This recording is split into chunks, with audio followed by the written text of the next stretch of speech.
Hello everybody and welcome to the first ever YouTube video on this channel. My name is Dragon and today we'll be making Vyse's helmet. Let's get right into it. So when I saw the Vyse art guide drop on Instagram, I was like, hey, I can totally make this. So the first thing I did was I took a bunch of references and turned them into a helmet in Blender. The faceplate does come off. That's how I'm actually able to wear the helmet. Bro, oh my god, look, oh man, it's Vyse. Oh yeah, sure. It's very cool, But I added magnet holes. And also, if you remove everything but the dome, it kind of looks like either Mega Man or Magneto. Oh my god, it can turn into Mega Man. I actually made 8 separate pieces. The faceplate, the dome, the small silver parts for the dome, and then both of the ears. After finishing the helmet file, I scaled it to fit my head in a program called Armorsmith Designer. It's not free, but it's a very easy to use program for scaling 3D printed parts on you. I recommend this program if you plan on printing a lot of helmets or armors. I'll leave a link in the description below.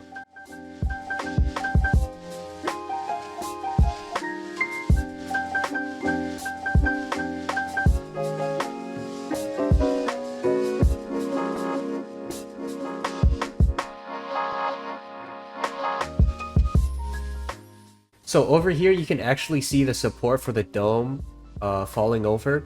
I decided to stop the print, but I didn't really feel like printing the whole thing again. So instead I decided to just slice the other top half of the dome, and then I'm just gonna fuse it together later.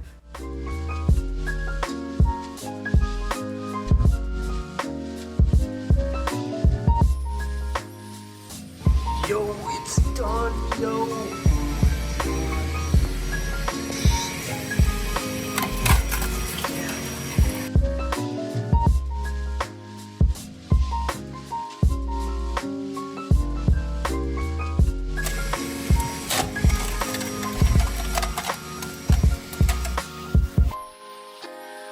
Meanwhile, across town in this less than fashionable cubbyhole of the San Francisco Examiner, these editors are programming today's copy of the paper into that same Ohio computer machine. When the telephone connection... Now that I have all the pieces printed out, I started putting together the dome pieces by using super glue on the inside and sprinkling baking soda onto it. And then on the outside, I'm gonna weld it together by using a wood burner.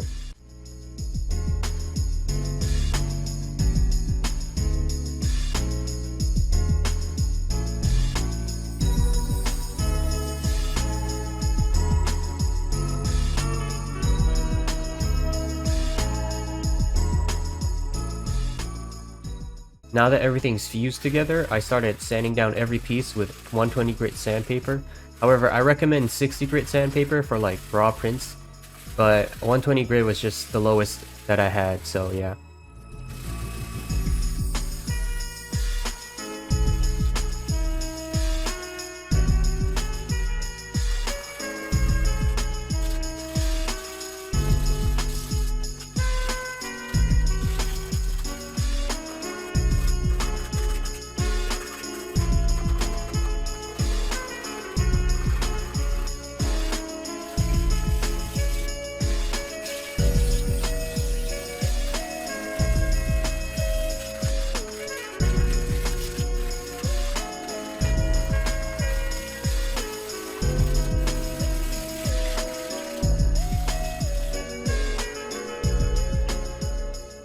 So after roughly sanding everything, I put this putty on larger gaps and holes that need more filling. After the putty dried and I sanded everything down again, I'm washing the helmet off so that I can get all the dust out, and I'm using a toothbrush to go in between the detail lines to make sure there's like no dust left inside the helmet. After filling the larger gaps and holes, I used the Rust-Oleum 2-in-1 filler sandable primer. It's very good for filling layer lines. At this step, it's just sanding and priming and repeating until everything's smooth enough. I actually never used spray paint before for my past projects, such as the Blue Beetle helmet or the Prowler helmet. I did mess up a bunch of times here, so yeah. But I did end up keeping the back of the dome that has like a slightly different shade. Also, the silver spray paint just doesn't really stick for some reason. I don't know why this happens. So I just ended up using airbrush for everything all over again. No. What is this bullshit? The colors I ended up using were Pearl Silver and Pearl Black from Createx, and these colors actually work perfectly. The black is not too dark, and it looks kind of like Vyse from the reference images, so that actually worked out pretty well. Here, I'm actually painting a light layer of Pearl Silver on the dome under the Pearl Black, because I want to scratch off the dome for the weathering process. I should have really just used my wood burner, but I didn't do that, and I was too lazy to go back.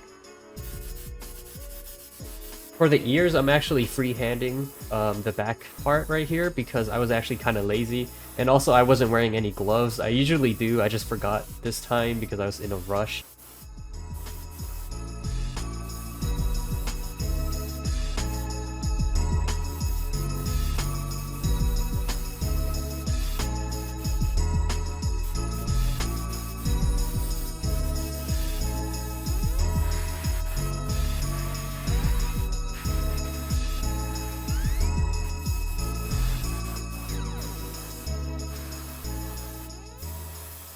After finishing the paint job, I put in 4x2mm magnets that I ordered from Amazon into the magnet holes to hold the mask together.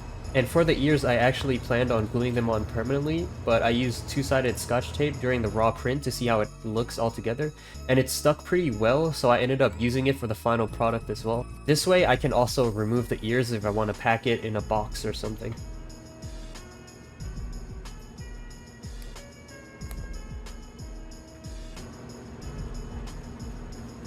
So now we're going to be adding the scratches, and I literally just used the knife to scratch off a little bit of paint on the mask. And I should have used my wood burner for this actually to give it more depth, but I already painted everything and I didn't want to go back to it again. So I just used a silver marker to go over it instead, and I guess that worked kind of well. For the edges, I also used my silver marker and I just rubbed it off, and it makes it look kind of worn down, and that's the look that I was kind of going for. For the pipes or the wires at the back of her head, I just used a tube that I found on Amazon. It was either 1 inch or ½ inch, I'm not sure. I'll leave a link to it in the description if you guys want to know what it is.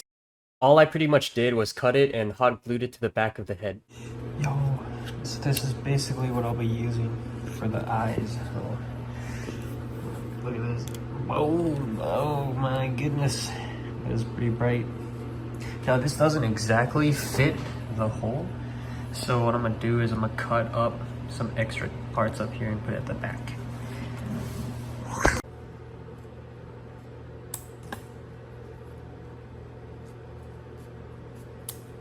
Now I didn't record myself putting in the eyes because it was kind of hard, but the helmet is finished.